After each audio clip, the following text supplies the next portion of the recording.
Welcome to Live Daf, your online Daf Yomi Shiur. Shalom Aleichem, welcome back to today's Daf Yomi, which is Shabbos Daf Kuf Chav Chei. We're right at the top line here. Omar Bar Hamduri, Omar Shmuel. So Bar Hamduri, that was his name. He said in the name of Shmuel, Krumia Shal Machzeles, these splinters of a machzeles, of a mat, so a mat which broke apart. Mutul Taltlum b'Shabbos. One may be metaltal these splinters on Shabbos because they're still considered a kli. They're useful for something. My time and why? Amarava Bar Hamduri Asbroli. Bar Hamduri himself actually explained to me the reason of this halacha. Machzeles gufa, the mat itself. Lamai chazia. Generally, when we speak about a mat, we're speaking about a mat made of reeds. So, what is it? What is it suitable for? L'chsuya be'afra, to cover with it earth. Rashi says to cover waste. So that's the function of the machzeles. You can use it for that. Hani nami, these as well, these pieces, chazian, are still suitable to cover with them something repulsive, so still regarded as useful, and therefore it is not muktzah on Shabbos. Says the Gemara, Amar Abzeira Amarab, Shiur pruz miyos, the remnants of garments, so these material scraps, also taltum Shabbos, one may not move them on Shabbos. Amar Abaye, we're speaking about very small scraps, matlonios, these scraps which aim behem gimel al gimel, which don't have a size of 3 etzbois by 3 etzbois. Therefore, they're not suitable l'aniyim, not for paupers who can't even use these as patches. They're too small. V'loi la'ashirim, and certainly not for wealthy people. Therefore, they're considered to be useless. They're not considered to be a kli, and they're muktzah on Shabbos. Tanur Rabban, shivrei tanur yashan. What if we have the broken pieces of a previously used oven? So Rashi says the oven was already heated, and it's the wall. It's speaking about a cheres, right? Earthenware oven, or earthen oven. So it's already heated, and it becomes hardened and galvanized. So now even the pieces are still usable. So these shvarim, these pieces of the tanur cheres, can be moved in a chatzar. They're still useful. Rabbi Yudah Einiton, one may not move them because they're not considered to be kalim. The Gemara will soon explain the reason, the basis for their disagreement. Continues the Brayz. Hey, Rabbi Yosi. So Rabbi Yosi testified Mishum Rabbi Lezer ben Yaakov, in the name of Rabbi Lezer ben Yaakov, Al Shivrei Tanur Yoshan Shenton b'Shabbos. That indeed one may move these broken pieces of a tanur. Number 2, he said, Val Kisuyoi, the lid of a tanur, She'enet Tzorech Beis Yad. One can move it even though it doesn't have a handle. So this is a discussion later on Daf Kuf Chav Vav, that the lid of a kli certainly can be moved despite the fact it doesn't have a handle. It's a lid of a kli. What about the lid of an in-ground pit? That requires a handle because that looks like it has to do with binyan. We're going to see it looks like he's building. So unless it has a handle, it appears as though he's actually adding something to the ground. Whereas this tanur is somewhere in the middle. An oven, as we're going to see soon, it's a kli, but it's generally attached to the ground. So it's a kli, it's mechubel karka, and the question is that the lid of a tanur is a lid of a kli, but it's mechubel karka. Does that need to have a handle to allow moving around this lid? So Rabbi Lezer ben Yaakov says, no, there's no need to have a handle. One can move it, even without a beis yad. Okay, let's go back to the discussion regarding the broken parts of a tanur. We spoke about shivrei tanur yashan, the broken pieces of a tanur made of cheres, of earthenware, and it's broken up. The question is whether it's muktzah or not. Rameya says it's not muktzah. Rabbi Yudah says one cannot move it. Says what is the basis of their dispute? Amar Abaye, if these broken pieces still can function somewhat, they do somewhat of a malacha, of a function. For instance, you can use it to cover a vat, a barrel. So it performs in some capacity. However, they can't perform in the same capacity as they initially did, meaning the current use doesn't resemble its original function. You can't bake in these broken pieces. So that's the question here. Both of them, Rabbi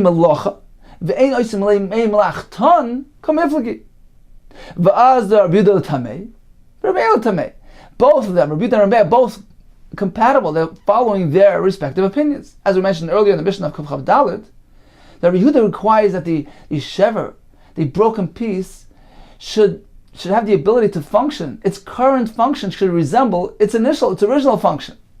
Otherwise, it becomes nullified. It's not regarded as a kli. Whereas according to the Tanakama, who's Rameir, he holds that as long as it's serving in some capacity, it's doing a melacha. For instance, these pieces of pottery which can be used to cover a chavis, that's sufficient to give it to classify it as a shem kli, and therefore it's not muktzah. So that's the basis of this disagreement here regarding the broken pieces of a tanur yashan.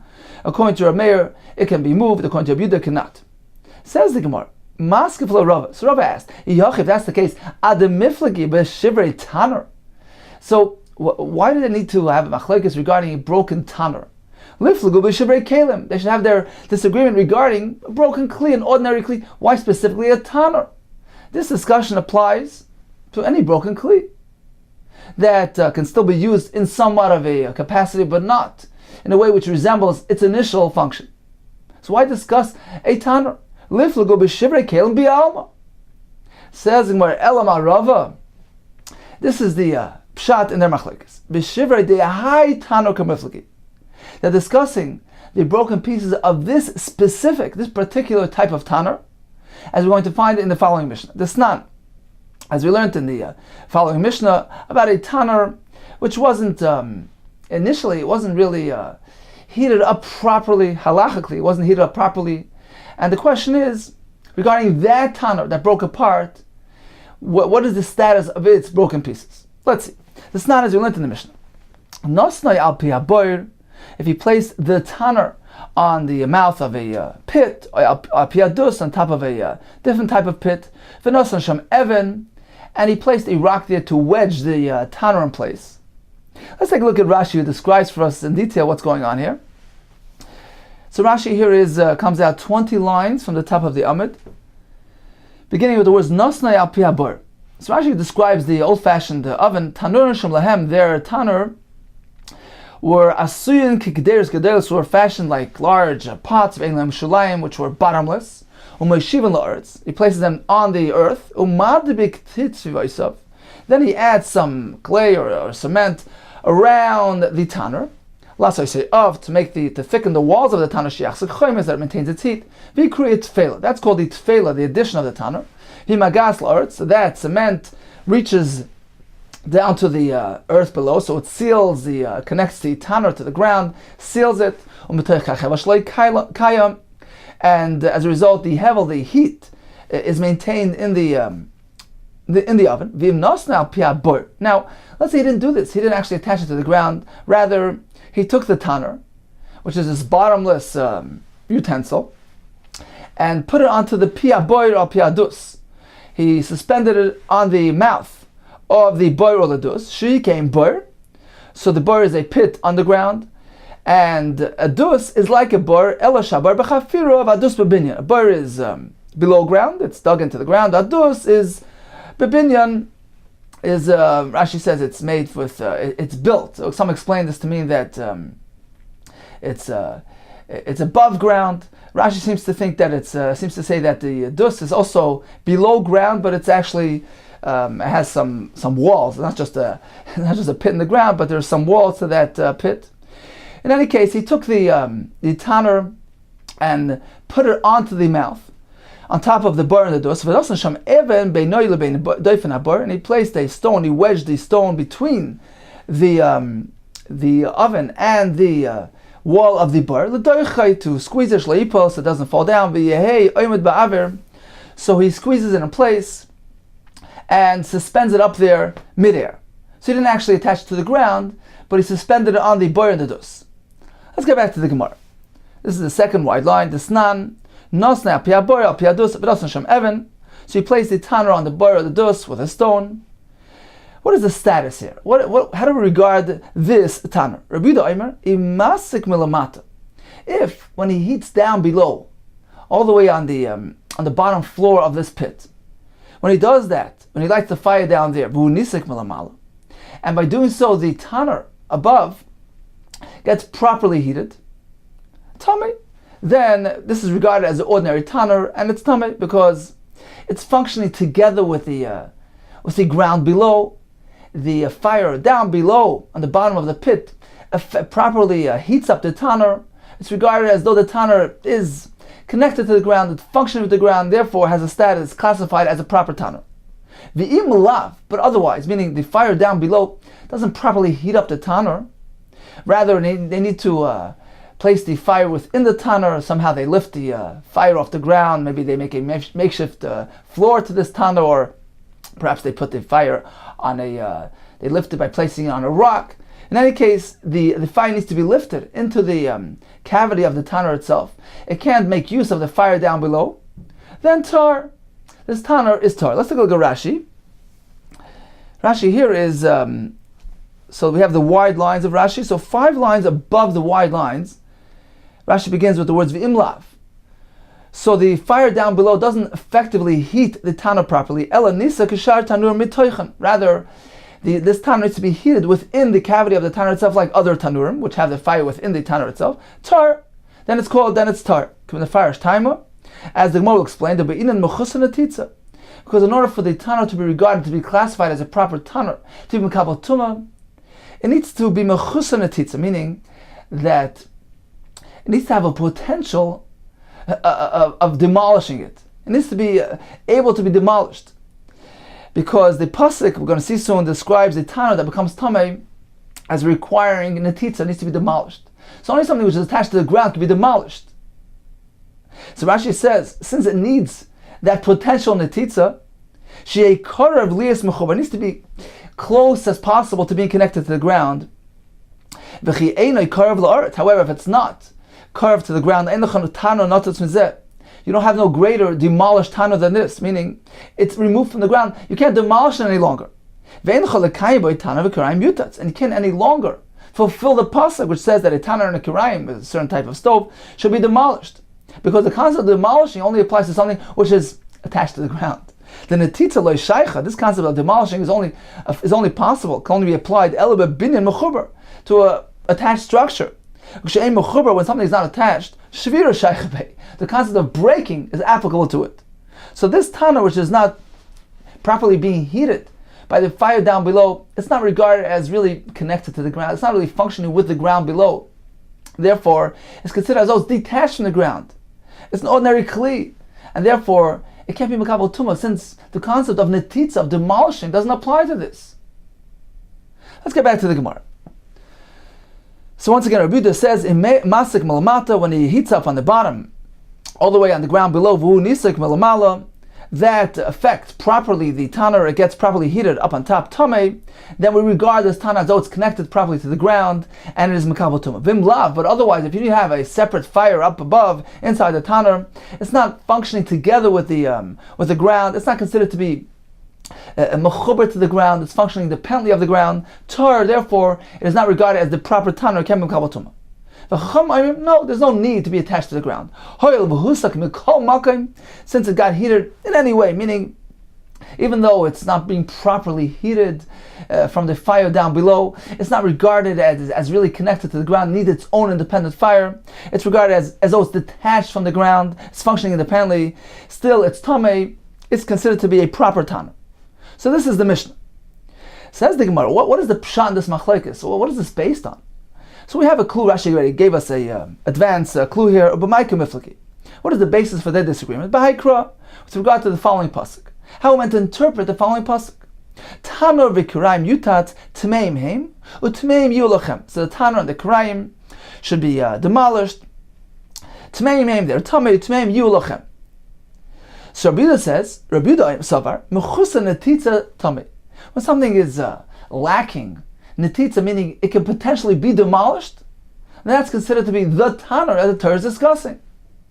She'ein mechusa netitza, but something which cannot be demolished, which is not lacking demolishing tar, then that's not called a tanner. That can be mekabel tumah. Therefore, Rabbi Yehuda says only a tanner which is attached to the ground, which is serving with the ground below, is considered to be a tanner with regard to kabbalas tumah. But otherwise, it's tar. For Rabbanan Savri, we have a riba here. The pasuk adds some words. Tmei yulachem. The pasuk here is coming to include something in addition to that Tana which is attached to the ground. And we learn from him, Mikol Makar. In any event, meaning any Tana is Tama, even if it's detached from the ground. So the pasuk is come to be marba, even in this case. Says the Gemara, V'Rabbana Nami Hoksiv Yutas. Now, even according to the Rabbana, but the Torah specifically says Yutas, which indicates that only a Tana which is attached to the ground has the potential for Tumah. So what do they do with that pasuk? Says the Gemara, just the opposite. Hahu li'idachis. That pasuk, that part of the pasuk is actually coming just in the other direction, in the exact opposite direction. Meaning, the ideal oven, the ideal tanur is really an oven which is detached from the ground, which is not mechubal karka. Generally speaking, only something which is off the ground is makabel tumah. An attached structure, a house, a building, is not makabel tumah. So the ideal tanur is really something which is off the ground, removed from the ground. The pasuk is going to add something and tell us, well, I want you to know, even if it is attached to the ground, even then it's tameh. It's not like an ordinary house, because as we said earlier, a tanur is that in-between stage. It's a kli which is attached to the ground. It's not like a house which is just a house. It's not a kli. This is a kli but attached to the ground. So it has that in-between status. The Torah is going to be marba and include, yes, even this thing which is attached to the ground to be kabel tumah. So that is the ribu of the pasuk.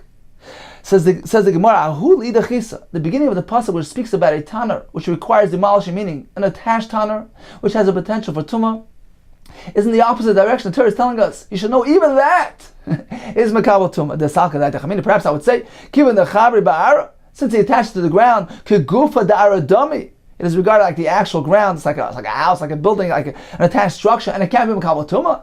Kamash malon, the pasuk needs to inform us, yes, even an attached tanur is makabel tumah. So the Rabbanan go in the exact opposite direction of Rabbi Yehuda. Rabbi Yehuda says the ideal tanur is only one which is attached to the ground. But something off the ground is not makabel tumah. Whereas the Rabbanan say just the opposite. The ideal tanur is really the independent one, the mobile one, the portable one, like any other kli. The Torah is going to add to us and say, well, even one which is attached to the ground is makabel tumah as well. V'idach nami. Now, what about Rabbi Yehuda? Haksiv tmeim yulachem. What does Rabbi Yehuda do with the pasuk of tmeim yulachem, which comes to add something? Says the Gemara, Rabbi Yehuda uses that for the following halacha. Ahi, that pasuk is Rabbi Yehuda Mashmol. Will teach us as Rabbi Yehuda Mashmol told us. Dom Rabbi Yehuda Mashmol machloikes be'esek rishon. Rabbi Yehuda Mashmol will give us a new understanding, a new perspective to this machlokes. This whole discussion, this whole machlokes between Rabbi Yehuda requires attached to the ground, properly attached, properly serving with the ground, as opposed to the Chacham who speak about a portable tanur. That's only when it comes to Hesek Rishon, the initial heating of the tanur. As Rashi brings the Mishnah in Kalim, that in order for a tanur to be regarded as a kli, to be makabel tumah, it needs to have that initial heating, the Hesek Rishon. Rashi says it has to be heated up sufficiently to be able to use it. Le'efos by sufganim, to bake within it these sufganim, some type of donuts. So that renders it a kli, that classifies it as a kli. So it's regarding that initial heating, that initial hesek, that they are discussing, that they are having a machlekes. Rabbi Yehuda says, you need to properly render this a tanur. It needs to be during that hesek rishon attached to the ground. You need to have it firmly attached and servicing, functioning with the ground below. As he learns from the pasuk, it needs to have that potential netitza, potential demolishing. When?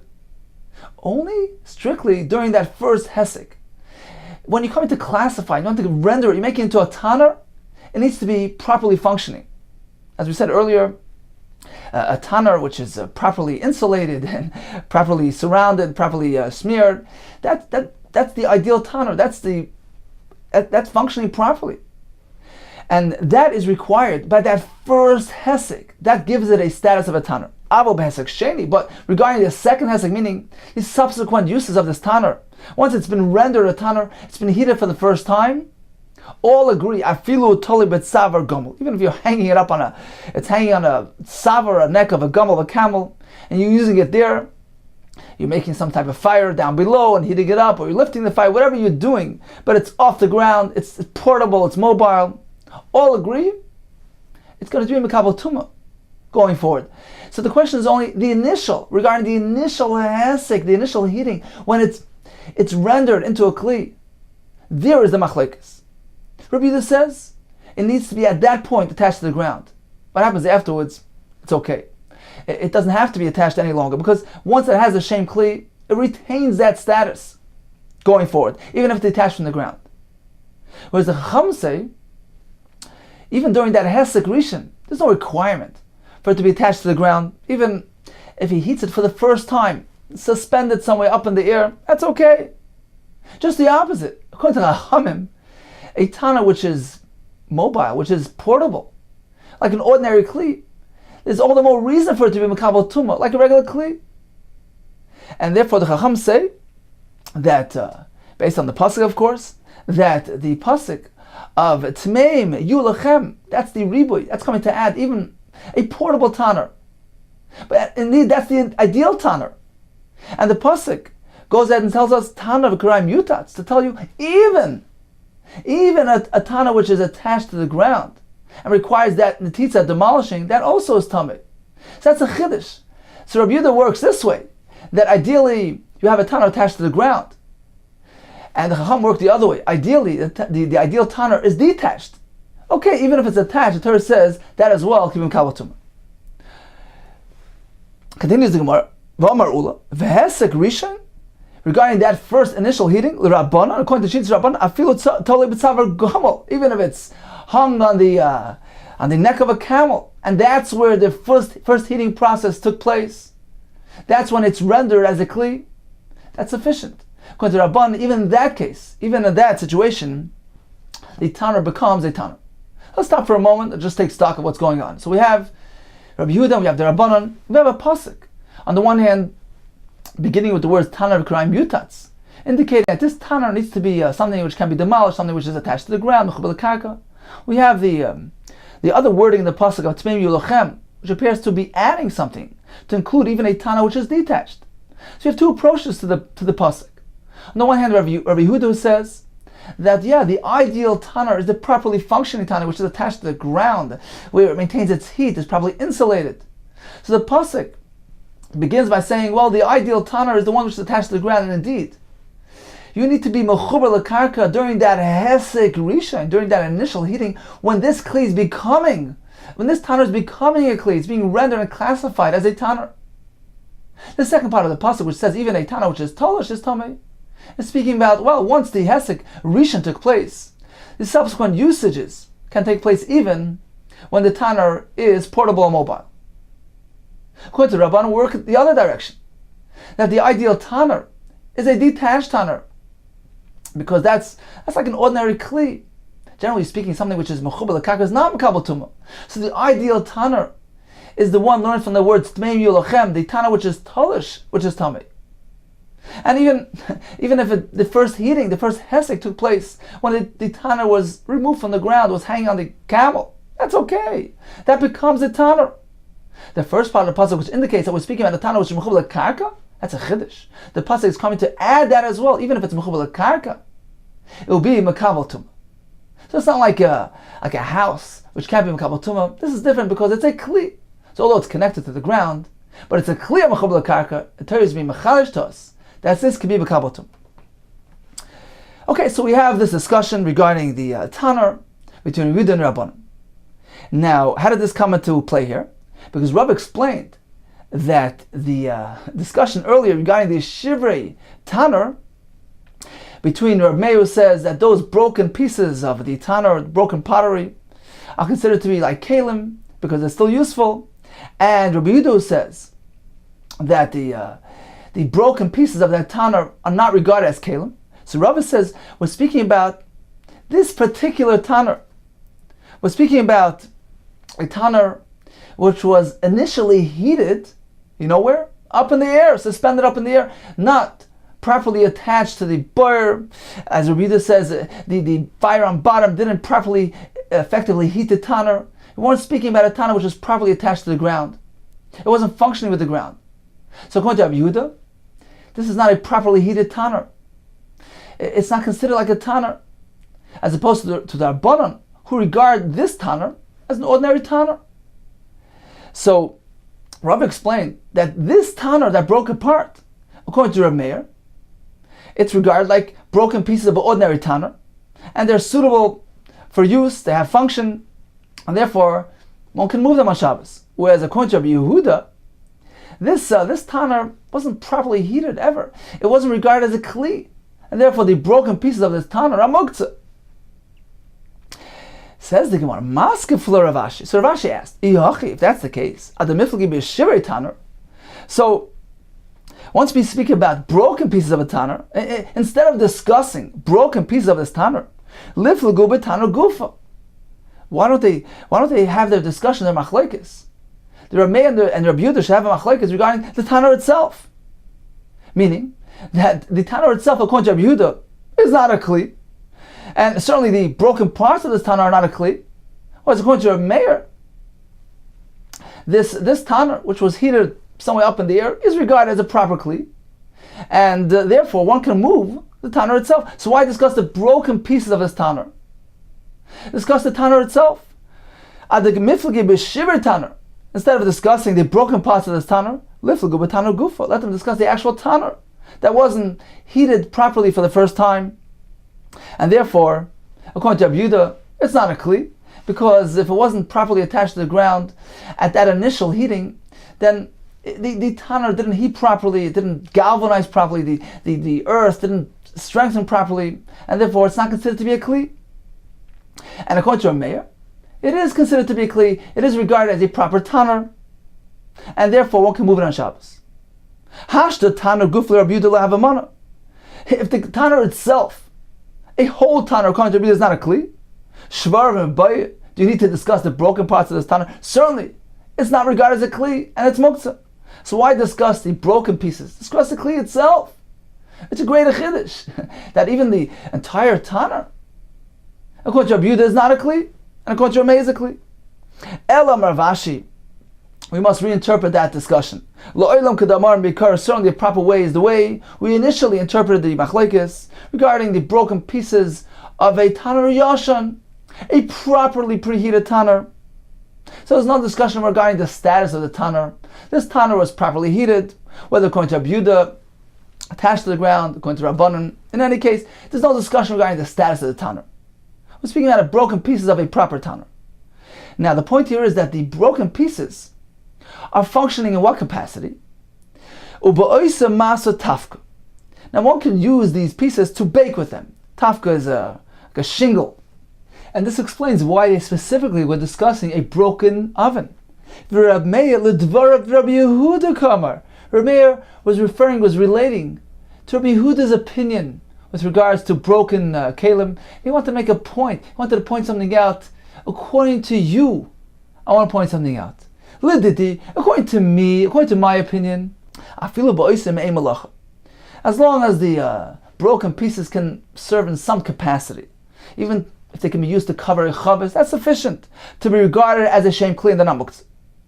However, according to you, you require that the broken parts should have the ability to function currently in a manner which resembles somewhat their initial functioning, right? So according to you, oideli mia, agree with me, concede to me at least the chaygavna malachtayu, that this form of function is considered to be malachta. You can use it for baking.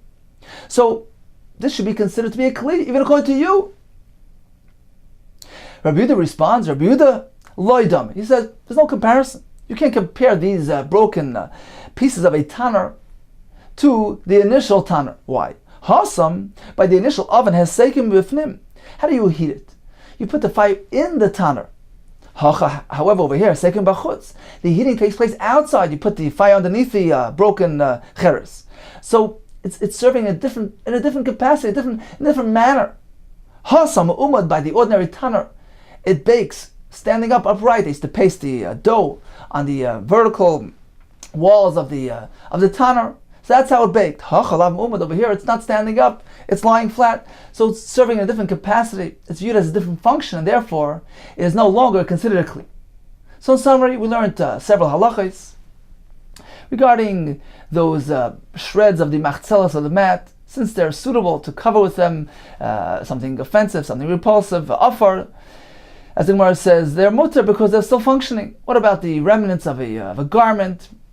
Those little scraps of material which are too small to be used, they're not roy, and therefore they're asr, not regarded as a kli. What about the broken pieces of a tanner?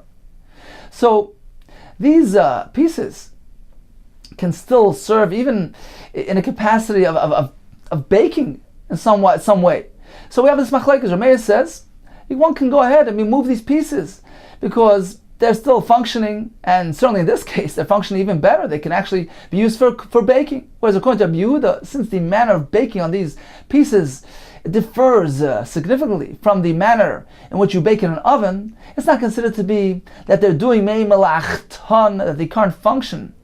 It resembles its initial function, and therefore it is regarded as a non-kli, and they're muktzah. Continues the Gemara. Hey, Rabbi Yosi testified in Mishnah Belezer Yaakov al shivei tanner yashan, the broken pieces of a old tanner shel tom b'Shabbos, when we move them on Shabbos, val kisuyoi, and regarding the lid of a tanner shein tzarech beis yad, you don't require a handle to allow its movement on Shabbos. Omar Avina keman metaltalinan ha'idna kisuyoi dit tanuri.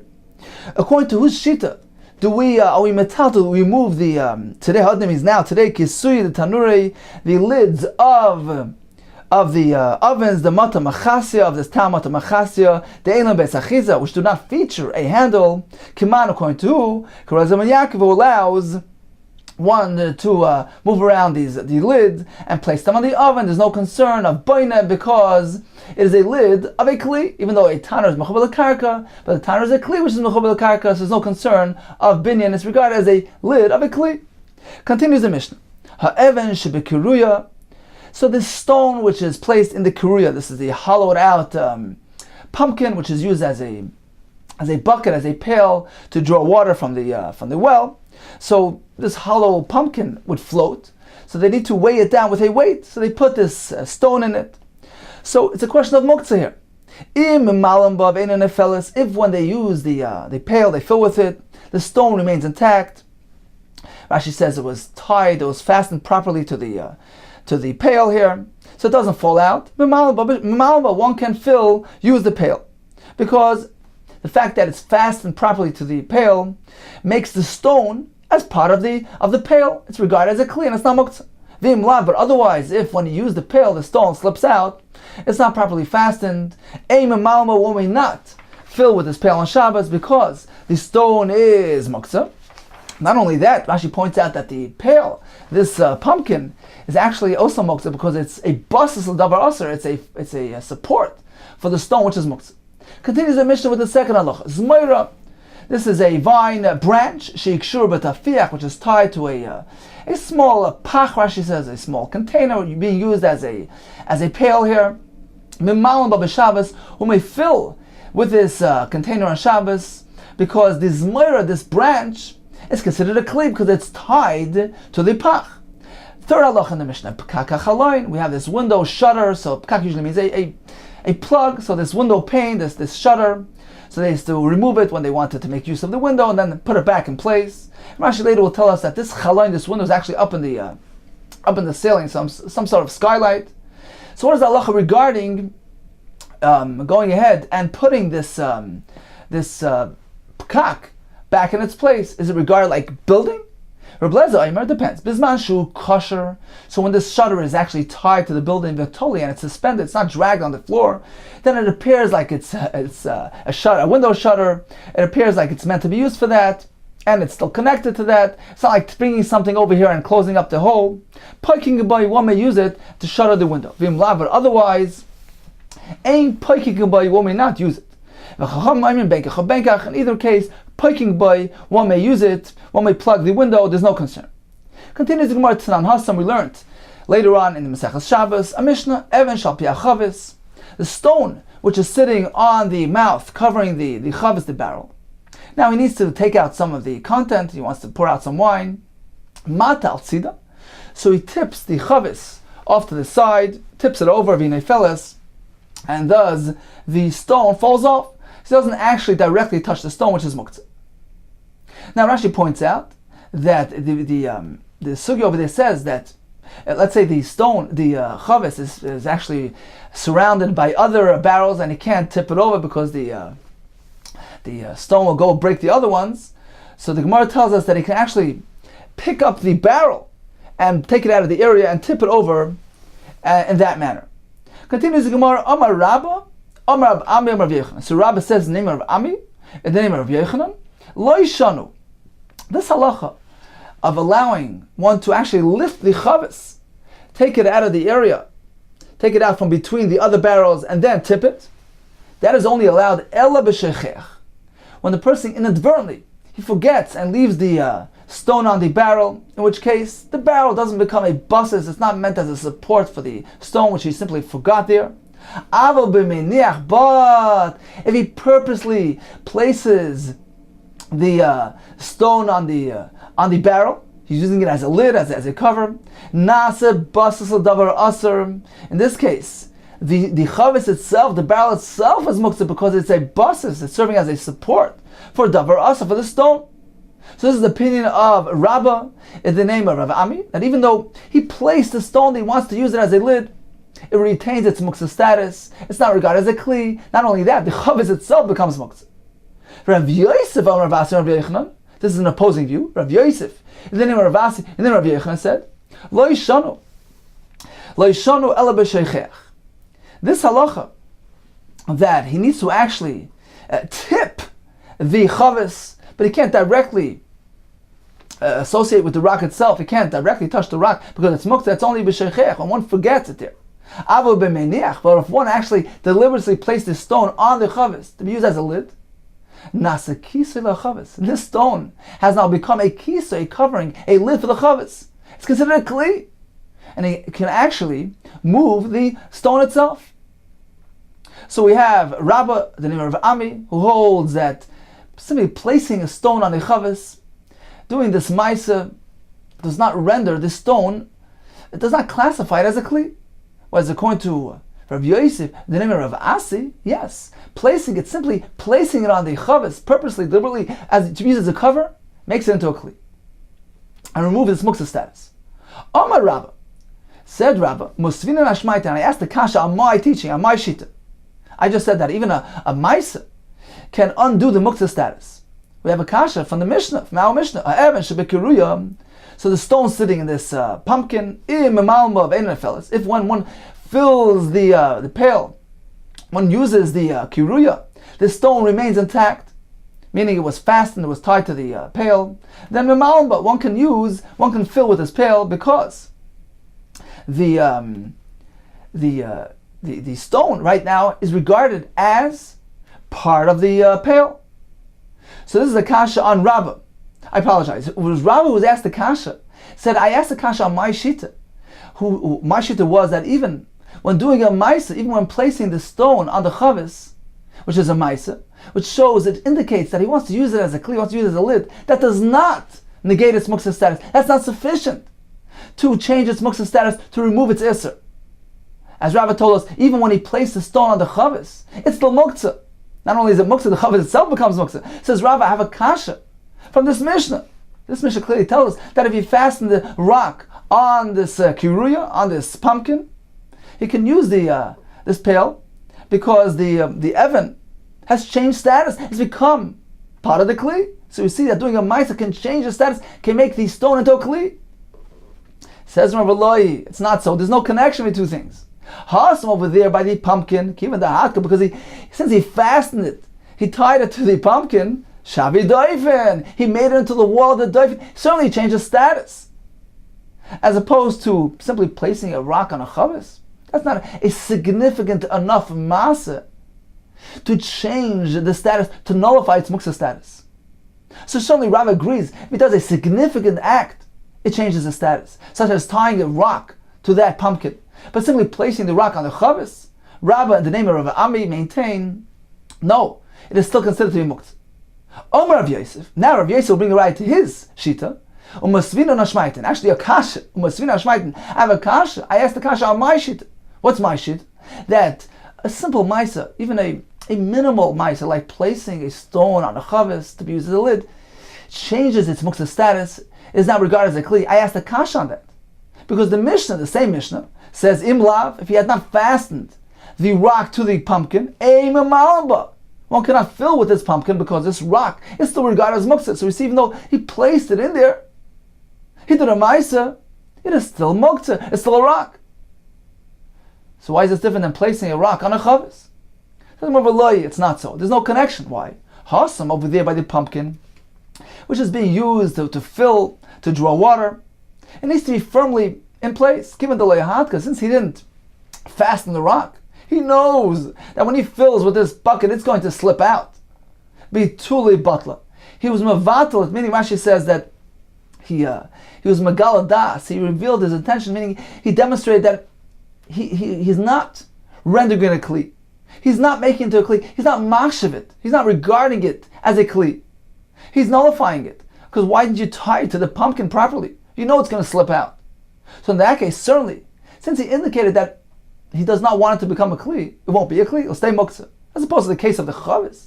When he places the stone to cover the chavis, it's something stationary. It's going to stay intact, stay in place. He doesn't need to tie it. This is a true indication and a demonstration of his intention to use this Evan as a kli. And therefore, says Rabbi Yosef, that it is, therefore the Gemara says that it makes sense what Rabbi Yosef said in the name of Rav Asi, that Evan has a din of a kli and it's no longer muktzah. Says the Gemara, "B'may k'mifleki." Okay, so what's the basis of their machlekes between Rav Ami, who says that placing a stone on a chavis does not change its status, it's still considered to be muktzah, whereas Rav Asi maintains that it becomes a kli in this manner. Marsa v'beina masa. Rav Ami holds that you need a significant ma'aseh to give it a new status. And this is not considered to be a significant enough act. Simply placing it on the chavis, that's not enough. U'marsa, whereas Rav Asi holds, loy beina ma'aseh, you don't need a significant act, simply placing it on the chavis. Rashi calls it a ma'aseh kol, a minimal act that is sufficient as a demonstration of his intention. Meaning that Rav Ami holds, you need to actually transform the object, the chayfetz. The change has to be discernible and obvious in the actual chayfetz itself. For instance, like the tying of the Evan to the kiruya, which even Rav Ami agrees, it's a Mishnah, Rav Ami agrees that that's considered to be a kli, because he's actually transforming it, he's tying it, he's making it part of the kli. Whereas Rav Asi holds, merely indicating my true intention, demonstrating it with a minimal maisa, that's sufficient. Because we need the indication of the machshava, of the person. You don't need to see it in the actual chayfetz. You don't need to transform the form, the tzur of the chayfetz. He merely needs to demonstrate with a maisa, and even a minimal maisa, that this is his true intention. He plans on using it as a kli, such as in the case where he places the Evan on the chavis, he's using it as a lid, and therefore it's considered a kli. So once again, Mar Savar being a Maisa, Rav Ami holds you need a significant act to change the status, or Mar Savar, whereas Rav Asi holds Loi being a Maisa, we don't need a significant act. So Rav Asi holds that a mere indication and demonstration is sufficient.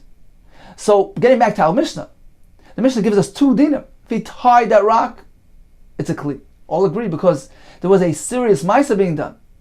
Whereas the other halacha, which we're speaking about a loose rock, the Mishnah tells us it's muktzah, all agree. Because even Rav Ami, even Rav Asi agrees that this case, it's not a true demonstration of his intention because he knows it's going to slip out. Why don't you tie it properly? Why don't you fasten it properly? Apparently, it's not a genuine demonstration of his intention to use this as a kli. So even Rav Asi agrees that this will remain muktzah as related in our Mishnah. Continues the Gemara. V'ozdu l'tamayu. Now both Rav Ami, who requires a true maisa, and Rav Asi a minimal maisa, are going along with their opinion stated elsewhere. The Chiasa Rav Dimi, because Rav Dimi came, he said, Amar Chanina, name Rav Chanina, Amila, some say Amar Rav Zeir, Amar Chanina. Pam Achas, there was an incident. Halach Rebbe l'makom echad, Rebbe came to this place. So he went there and he found a matzah nidbach shel avonim. So he went to that place and he found a pile of stones which were reserved for construction. V'amar Talmidim, and he told his Talmidim, Tz'u, go out, v'chishvu kedei sheneshav aleim lovachar. So go out and think, have the kavanah intention that we're going to sit on them tomorrow. Rabbi did not require them to do a Maisa. So this is the first approach. Rabbi Chanina maintains that there were no Maisa at all done here. Even a Machshava is sufficient. Actually, we learned this in Nun. There's a Machlekes Tanoim. How do we change the status of a Muksa item?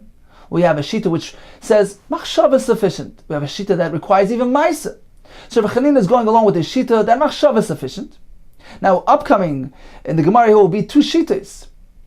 Rav Ami and Rav Asi, who both are following the opinion that a Maisa is needed. However, there's a difference between them. According to Rav Ami, a chashav Maisa, significant Maisa is required, whereas according to Rav Asi, even a minimal Maisa is required, as we learned earlier. So once again, we have the story of Rebbe arrived at this place, saw those stones which were muksa, he told his Talmidim to prepare them. We have three versions. According to Rav Chanina, he merely told them to have machshava, and that's sufficient. That gives it, that's mazman, that designates it for permissible use, and one can use it tomorrow. Rabbi Yochanan Amar, Rabbi required them to do a maisa in order to designate it for tomorrow use. Now how exactly did he instruct them? What type of maisa did he require? We have a machlekes. Rav Ami Amar, he told them, look, today it's Erev Shabbos, go set them up so that we can use them on Shabbos because they're going to be muktzah. Because hazmana, with just a minimal maisa, designating them just using a minimal maisa is not sufficient. They're going to be muktzah, so go set them up now. So we can go and sit on them tomorrow. We won't have to rearrange them tomorrow. So this is Rav Ami's approach. Rav Asi Amar, he told them to go ahead and wipe them from the dirt, from the clay. And this is considered to be a sufficient maisa to make them non-muktzah, to designate them for tomorrow's use. So we have the machlekes. Rav Ami requires a significant maisa, which was lacking in this case. Therefore, they're considered to be muktzah. So he told them, go arrange it now. So tomorrow we could just sit on them without having to rearrange them. And Rav Ami indeed is compatible with what he told us earlier, that a minimal maisa is not sufficient. For instance, like placing that rock on the chavis, that doesn't make it a kli. Whereas Rav Asi said, even merely wiping these stones clean is sufficient maisa to be regarded as a hazmana, as designation for permissible use. And therefore they're considered to be a kli heter, just as he told us earlier, merely placing the stone on the chavis is sufficient to make it into a kli. So in summary, regarding being mazmin, muktzah, designating muktzah, we have three shitas. According to Rav Chanina, a machshava is sufficient. According to Rav Asi, even an insignificant master like placing a evan on a chavis, wiping those stones clean. According to Rav Ami, a significant maisa is required. For instance, as the case of our Mishnah, actually tying the evan to that kuruya, to that pumpkin, which indeed classifies it as a shame kli. Continues the Gemara. Itmar, we learned, getting back to the story with Rebbe, that he told the Talmidim to prepare those items so they sit on them on Shabbos. Now, according to the version that we had, we were speaking about stones designated for construction, and we have a shita which says that even machshava is sufficient. We have a shita which says a minimal maisa is sufficient to grant them teres kli, to designate them for Shabbos. The Gemara is going to give us another two versions of that story. Itmar, we learned. Rabbi Yosef and Sholomer, Sava Shel Kairos Hava. They were a pile of kairos, of beams reserved for construction. Rabbi Yechem and Sholomer, Gosha Shel Sfina Hava, was actually this pole used by for the sfina, for the ship, to measure the depth of the water, to ensure that the ship is traveling in deep waters. So this was what they were going to sit on, this Gasha Shel Sfina. Explains the Gemara. Manda mer Gashash. Now, according to the Shita that says it was this Gashash, and even so, according to one opinion, a machshava was sufficient to designate it, to make it non-muktzah. Kolshkein Savar, certainly, if it would have been a pile of beams, then this type of designation would have been sufficient. Either a machshava, according to the other Shita, a minimal maisa. However, Manda Amar Savar, according to the Shita that says that we're speaking about the pile of beams, only in that case is a machshava sufficient, according to the other shita, a minimal maisa. Aval gashesh, but this gashesh kapitally, he's particular about his makbana that doesn't get ruined, doesn't get bent, and therefore, if it would have been the gashesh, all would agree that merely a machshava would not be sufficient, or a minimal maisa would not be sufficient in this case. Continues the Gemara, Zmeir Sheikshura. The mission told us that this vine branch, which was tied to the tafiach, this container, one can use it for filling, for drawing water. Now, why is the Mishnah speaking about tied? Kshura in, if only if it's tied, like kshura like, but otherwise he can't use it, even though this vine, Rashi explains, is properly formed in a way which you can use the vine for filling, to hold on to the pail, and he had a machshava to use it for that purpose. So why does it need to be tied? Are you going to say that our Mishnah is not following the Shita of Shimon Gamliel? We mentioned this earlier, there's Machlekes Tanaim. To render something non-muktzah, do we need a Maisa?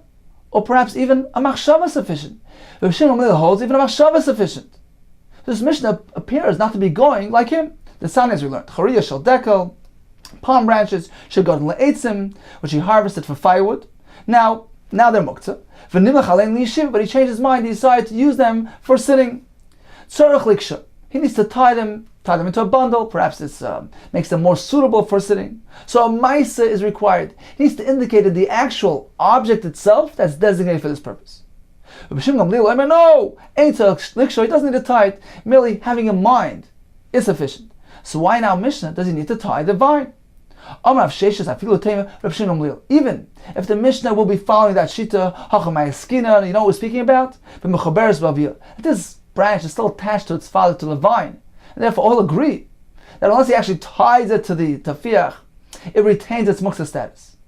Says the Gemara, 1 second, then we have another problem. If that's the case, he's using something which is attached to the ground. And there are banan. One may not use something which is attached to the ground. Can use part of a tree. It says, this vine, this branch, was actually growing within 3 tvachim to the ground, and therefore it's not included in that issur. Rav Ashi Amar, even if we're speaking about a branch which is detached from the tree, so why does it need to be tied? There's a gzera, perhaps he might be tempted to cut it down to size. It's soft and pliable, he might cut it down to size to be suitable for his purpose, and therefore the Chum disallowed using this branch unless it's actually tied to the fiach, which will preclude this concern. Continues the Gemara, we have this window shutter, where according to Blazer, you can only use it, you can only close the window with this shutter if it's kosher, if it's totally, if it's tied and hung to the building. According to Rabbanan, there's no concern. Explains the Gemara, Amar Rabba Rachan Rabbi Yochanan. What is the basis, what is the reason of the machlekes? Hakol Moedim all agree. She'ein oisin oyel arai betchila. One can't initiate, he can't go ahead and form an oil arai. An oil is a roof, even if it's of a temporary nature. For instance, Rashi says a machzelas, a mat which he's placing on 4 poles. He can't go ahead and form that on Yom Tov, b'Yom Tov, ain't tzorach leim b'Shabbos, and certainly not on Shabbos. So initially forming this is us. Lo yinechlaku. When then is there the machlekes? Ela lo yisif. It's only machlekes when he's going to add, make a temporary addition to an oil, such in the case of the shutter which he's placing onto the oil. It's a temporary thing. It's just a temporary shutter. It comes in and out. So he's adding this temporary addition to the existing roof. Speaking about a roof of a building, but this addition is temporary. Now we have a machlekes. One may not add in Yom Tov, and certainly not on Shabbos. Therefore, Rav Lezer requires that it be tied, it be suspended, in which case it appears like it belongs there. It doesn't appear like he's actually adding and initiating something and bringing something and adding to the oil. He's simply restoring, replacing, returning the shutter which belongs there. There's no ha'yisafa of oil arai. One may add a temporary oil on Shabbos and certainly on Yom Tov. So therefore, according to Chacham, there's no concern here. This pakaka chaloin is merely considered to be a hisafa oil harai. He's making this, he's adding something which is an oil harai, and therefore it's mutter without any concerns. Okay, time for a brief review of today's daf. We had the pasuk regarding Tanner. The pasuk says Tanner v'kirayim yutatz, indicating that the Tanner, in order for it to be in Kabbalah Tumah, needs to be attached to the ground, it needs to have that ability of yutatz, of demolition. We have the other part of the pasuk, Tmeim Yulachem, which seems to include even a Tana which is talish, detached from the ground. So if Yuda's approaches, it depends. The Hesek Rishon, the initial heating of the oven, needs to be done high quality. It needs to be done when the oven is attached to the ground, in which it's properly heated with the ground, the heat is intense, it properly renders this Tanner as a Tanner. And once you do that, you're good to go. Even if it's removed from the ground and used, suspended anywhere, it's still Makabal Tumah. Whereas according to Rabbanan, a Tana which is tolish is actually held in high regard. It's like an ordinary kli, and therefore it's makabel tumah. So the initial heating can take place even if it's detached. The pasuk which describes a connected tanur is telling us even if it's connected to the ground, it will be makabel tumah. The Gemara told us the kroimius of the machzelas, the splinters of the mat, are useful and they're mutter.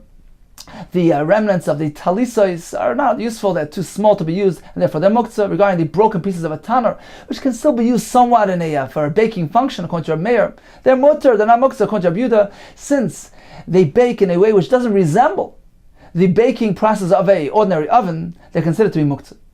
We learned regarding designating something and making it non-muktzah, according to Reb Chanina, machshav is sufficient. According to Rav Asi, a minimal ma'isa, such as placing the stone on the chavis, such as wiping clean those stones, according to Rav Ami, a significant ma'isa is required, such as actually tying the stone onto the pumpkin, or as we said, like tying together the firewood. We concluded with the branch which is tied to the container, and the machlokes between Lezer and Rabbanan regarding haisafa on oil arai on Shabbos and Yom Tov.